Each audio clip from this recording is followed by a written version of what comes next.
حينما تدخل إلى معارض الفن التشكيلي فإنك تترك خلفك كل هموم العالم وارتباطاته لتدخل إلى محراب ذو جلال وبهاء، تدلف إلى مكان له إعداده الخاص رتبه لك فنان مبدع أو فنانة مبدعة، فتتملكك الراحة من عناء الخارج وضغوطه، ويزداد الأثر في النفس من أروع اللوحات والأعمال الفنية اليدوية، لتمنح المتلقي الأحاسيس بتلك المشاهد وعالم الفن التشكيلي البهي الراقي، بحضور الأستاذ الدكتور مفيد شهاب والأستاذ الدكتورة هالة السعيد والأستاذ الدكتور وليد قانوش ولفيف من أساتذة كليات الفنون التطبيقية والفنون الجميلة والتربية الفنية، والعديد من الفنانين التشكيليين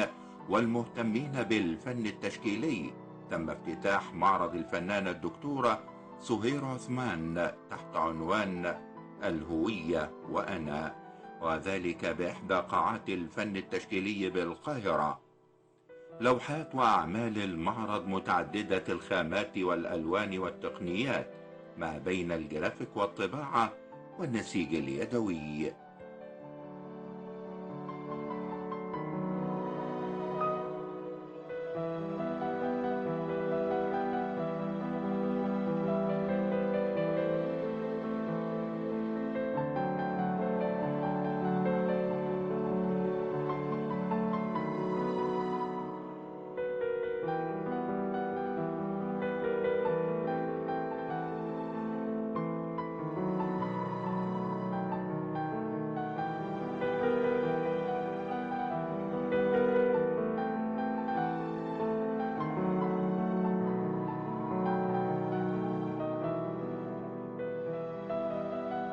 يضم معرض الفنانة الدكتورة سهير عثمان الهوية وأنا العديد من اللوحات متعددة الخامات والمقاسات والألوان والتقنيات، والتي استخدمت فيها الفنانة وسائط وخامات مختلفة من الجرافيك والطباعة النسجية والرسم وأيضا النسيج اليدوي. استلهمت الفنانة في أعمالها من المصري القديم العناصر الكتابية والهندسية والرموز الإنسانية والفرعونية، وتنفيذها برؤية معاصرة تعكس شخصيتها وهويتها المصرية.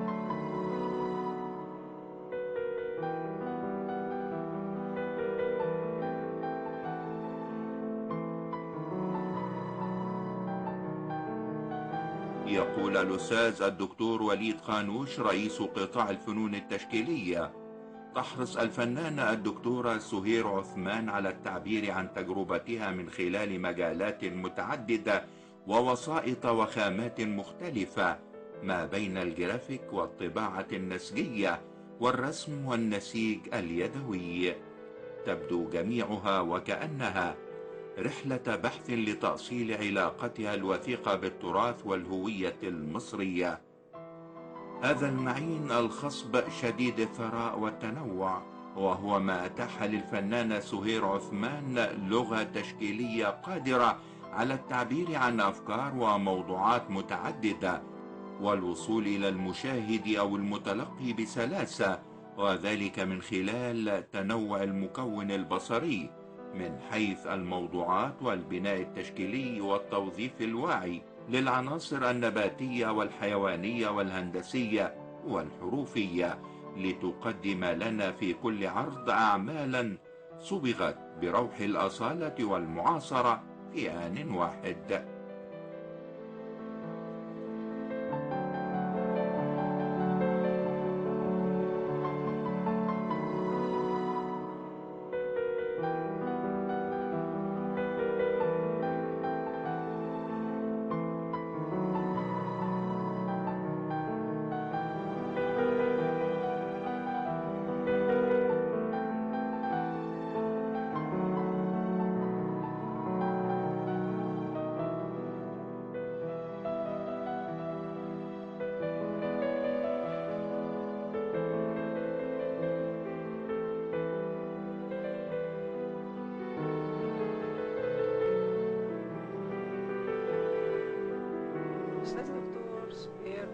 عثمان، واسمي الفني سهير عثمان. أنا أستاذ تصميم متفرغ بكلية فنون تطبيقية جامعة حلوان، ومقرر اللجنة العلمية الدايمة لترقي الأساتذة مساعدين، ومقرر لجنة الفنون والعمارة بالمجلس الأعلى للثقافة. الحقيقة يعني أنا الحمد لله، يعني قبل بس ما أبتدي وأقول أي حاجة بالنسبة لشغلي، أنا فعلا مصرية حتى النخاع، دي حقيقي. منذ صغري ومنذ ما كنت معيدة، ماجستير في الفنون حضارات مصر، دكتوراه، أستاذ مساعد، أستاذ، كل هذه الوظائف بيشغلني فنون حضارات مصر. فنون حضارات مصر يعني أنا بتكلم في فنون 7000 عام. التاريخ اللي بيقول ده 7000 سنة، يعني بنتكلم في أقدم فنون الحضارات في العالم. يعني في دول كتيرة طبعا بدون ذكر أسماء، يعني تاريخها الفني لا يتعدى ال 400 600 700، لا إحنا 7000 سنة، وكل العالم بيجي بيستفيد وبيستلهم من فنون حضارات مصر. فإحنا من باب أولى إن إحنا كمصريين إن إحنا نستفيد من هذه الفنون، أيا كانت هذه الفنون، فن مصر القديم، فن القبطي، فن الإسلامي. هذه الفنون لها تاريخها ولها بصمتها. أنا كفنانة واحدة بسيطة متواضعة فعلا بصب ده وبحاول بغرزه للأجيال اللي أنا بخرجها في وظيفتي، في شغلتي كأستاذ جامعة. حقيقي أنا واحدة فعلا مصرية بستفيد من هذه الفنون ومش بقلدها، بستفيد من أحدث الاتجاهات العالمية في الفن ومش بقلده، بستفيد منه. وبالتالي علشان بس نيجي لموضوع معرضي أو لعنوانه، يعني نتفق إن فنون حضارات مصر أقدم فنون في العالم، هي 7000 عام. إذا كنت من وأنا طالبة أو إذا كنت اتخرجت، الحقيقة أبحاثي كلها في فنون حضارات مصر. الفنان المصري القديم لما جه ترك لنا فنه الرائع والفوق الممتاز ده، هو لما جه مثلا كتب اللغة المصرية القديمة اللي هي الهيروغليفية والهيراتيقية والديموتيقية، لما جه كتب بيها وحكى على جدارياته وتصاويره الجدارية ومنحوتاته وكل ده.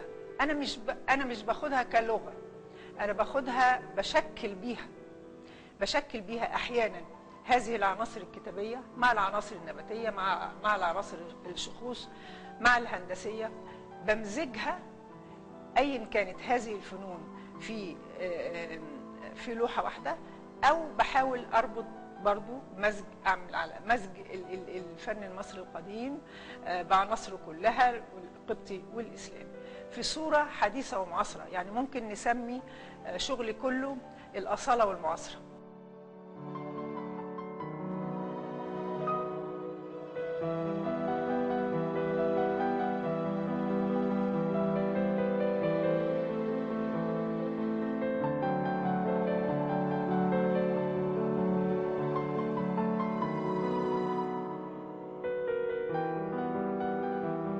تقول الفنانة الدكتورة سهير عثمان عن لوحاتها: ليس من الضروري أن تكون اللوحة خالصة من فنون ورموز المصري القديم، فمن الممكن أن أمزج بينها وبين ما هو إسلامي مع إضفاء مفهوم اللانهائية. وعن التقنية المستخدمة تقول أنها تتبع خطوات واضحة عند تنفيذ فكرة ما، فتنفيذ أخرى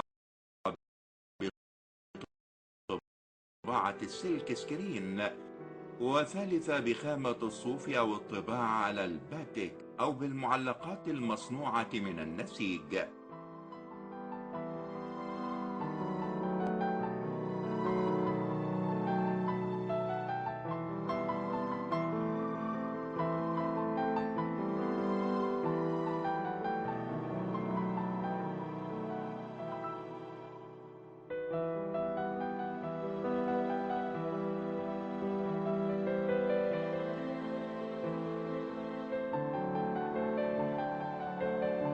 في لوحات معرض الهوية وأنا تفاصيل بعض التقنيات التي وظفتها الفنانة الدكتورة سهير عثمان، منها اللوحات ذات تأثير الجرافيك والتي نفذتها باستخدام تقنية التهشير وهو التظليل بخطوط متوازنة، وكذلك تقنية السلك سكرين الذي يعتمد على طباعة الشابلونات الحرارية المسطحة مع استخدام الألوان الفسفورية في تنفيذ تكوينات تجريدية اعتمد بعضها على توظيف رمز النجمة في الفنون الإسلامية.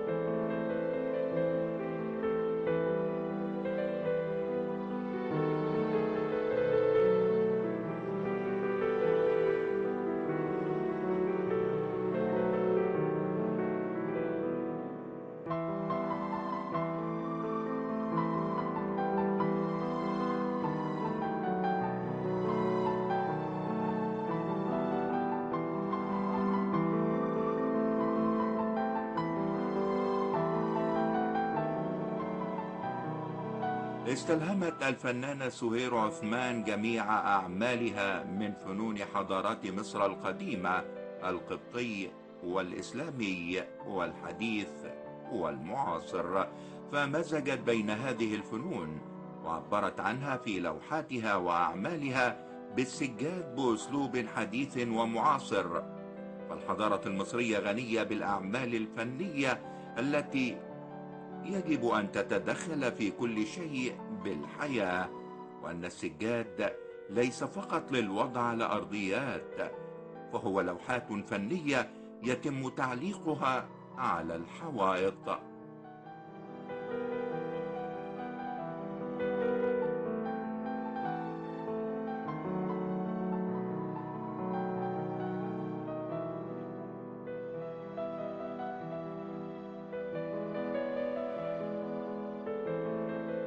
أنا سميت يمكن معرضي ده الهوية وأنا.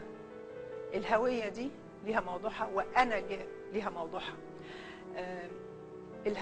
هويتي أنا المصرية الوطنية، زي ما قلنا في الأول إن مصر في الجينات بتاعتي، دي حقيقي.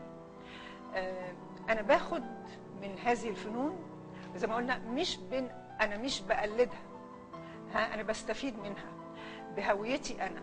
بس يعني اللي يشوف اللوحات عندي، وهتكلم عن التقنيات وتعددها، يعني بعملها بحيث يدي حس ما بتبقاش مقروءة بشكل مباشر، او مش بكتب بيها حاجة بشكل مباشر، لا، ده يتقال ان دي فنانة مصرية وبمضي بالمصري. يعني هي يمكن في الاخر بس هدي نصيحة خفيفة كده حتى للشباب، احيانا بيبقى الشغل مصري قديم، من الشعبي من الاسلامي، ويمضوا باللغه الاجنبيه بالانجلش، مع ان ما فيش فنان في العالم ما بيمضيش الا بلغه بلده. فانا يعني معرضي ده هو توعوي تثقيفي وانساني برضه. كل شغلي يعني الحمد لله مش بيكون لوحه تشبه الثانيه، بيبقى البنى مختلف واللون مختلف، فبالتالي لما اعمل تقنيات مختلفه، مثلا لما اجي اقول تقنيه الجرافيك، كلمه الجرافيك اصلا دي كلمه طبعا يعني هي جرافيك انجلش، تعني العمل الفني المطبوع. انا الحته اللي تحتيها خط احمر عندي في شغلي الحقيقه، ان عملي شغل كله يدوي خالص، فالبصمه اللي خلقها لنا ربنا دي مش موجوده في اي كمبيوتر، مش موجوده في اي جهاز في العالم. لا، ان ما كانش انا شغلي فيه روحي ونفسي وايدي، مش بحس، واحساسي ومشاعري طبعا. فده بيدي قيمه للعمل الفني، قيمه فنيه وبالتالي قيمه ماديه، غير ما اعمله كمبيوترايز يعني او بالكمبيوتر، برنت اوت، اطبع زي غلاف الكتاب بالظبط، مفيش احساس اصلا. غلاف الكتاب تقدر تدوس على البرنت اوت او الطباعه وتطبع 100 حته، تطبع 1000، تطبع 2000، فبيبقى جاف ما فيهوش الحته الانسانيه دي. او البصمه اللي خلقها لنا ربنا الحقيقه. فانا شغلي يعني مش هقول يتميز، الخصوصيه بتاعته ان هو عمل يدوي، كل تقنيات، ان كان جرافيك بعمله بالسلك سكرين، يعني طباعه بالشاشه الحراريه المسطحه. وبرده هو الموضوع واحد، الموضوع اللي حوالين الروتس او جذورنا هنا، جذور حضاراتنا بشكل حديث ومعاصر.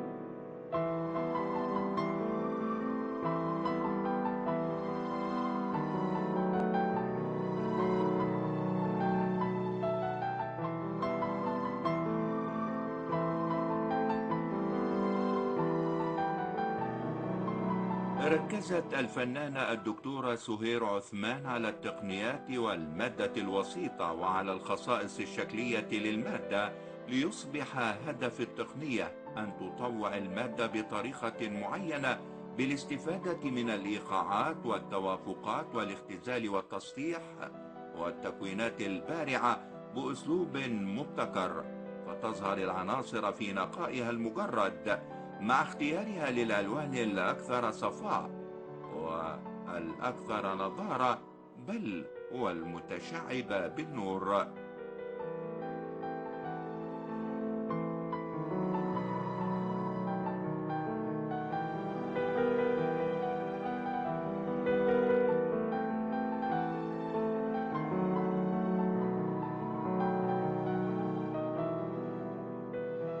في لوحات فن السجاد اليدوي للفنانة سهير عثمان جزئين: الطباعة والصباغة.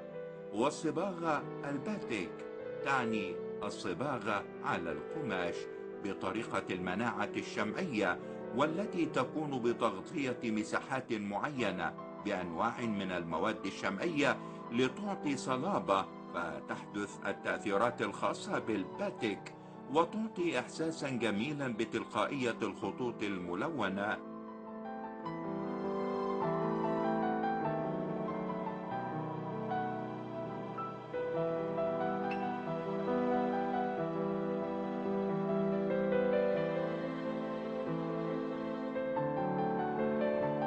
في لوحات تقنية الباتيك تعرض الفنانة سهير عثمان أسلوبها وفلسفتها الخاصة باستلهام فنون تراث الحضارة المصرية القديمة بأنواعها المصري القديم والقبطي والإسلامي، واستلهام جداريات اللغة المصرية القديمة الهيروغليفية. ومن خلال عملها الفني تقوم الفنانة بدمج العلامات لتعطي تأثيرا يؤكد مصرية العلامات، إضافة إلى عناصر أخرى نباتية وحيوانية وإنسانية وهندسية.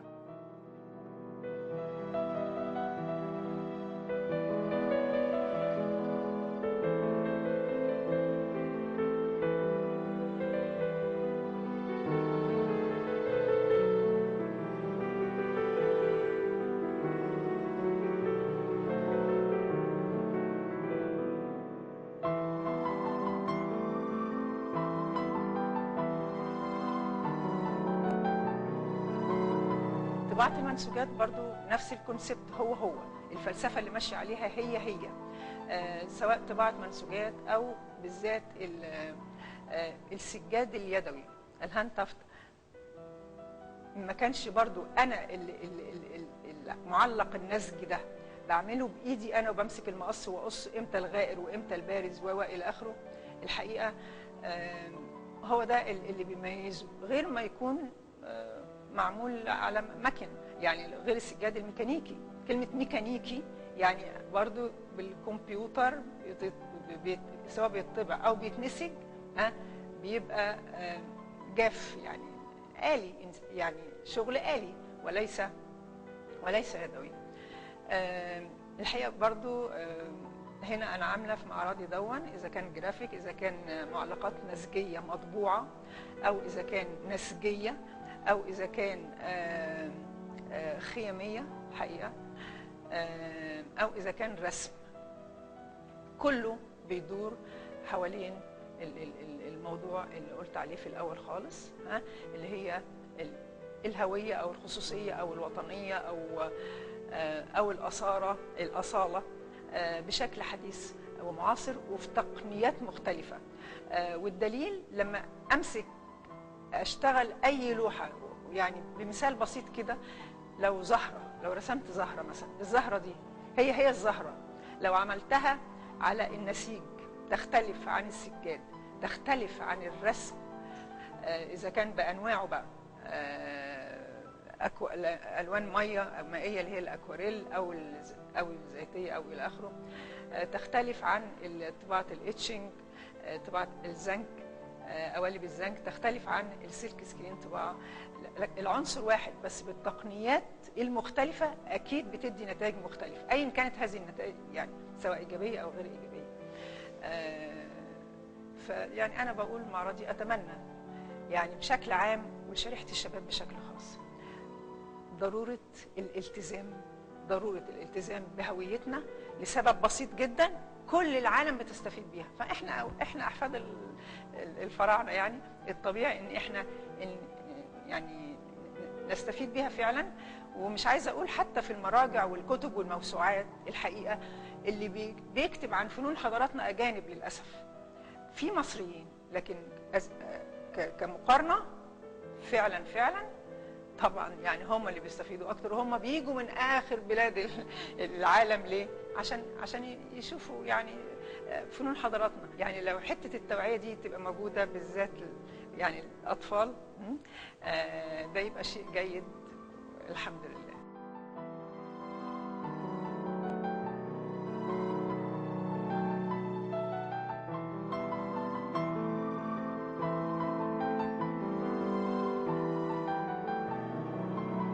في لوحات معرض الهوية وأنا، الأعمال المتميزة والممتدة هي التي تتأصل فيها الرموز والمفردات التاريخية والشعبية في فضاء مفعم بالعمق والتوافق اللوني، وبعض المساحات التي تأخذنا إلى عمق البناء التشكيلي ودلالات وجمال المنظومة اللونية التي تنساب من نسيج إلى آخر ومن مفردة إلى أخرى. عالم خاص بالفنانة سهير عثمان، مبني على أصول ومرجعيات تميزها.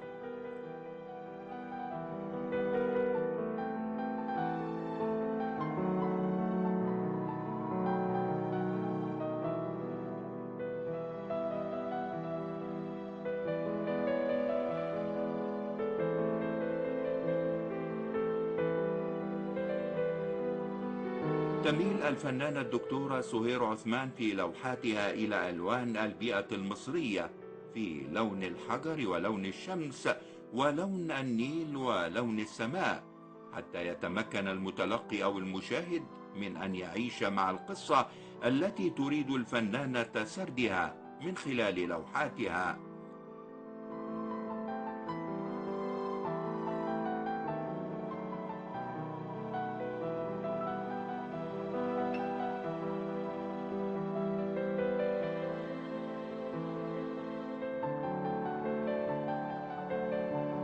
تستعرض الفنانة من خلال أعمالها جوانب مختلفة من تجربتها الفنية المتسمة بالتنوع في مجالاتها: الجرافيك والرسم والطباعة والسجاد اليدوي، وما يستلزمه من ثراء في المكون المادي، حيث اختلاف الخامات وطبيعة الأسطح، والمكون البصري من حيث الموضوعات والعناصر والمفردات والبناء التشكيلي الجمالي.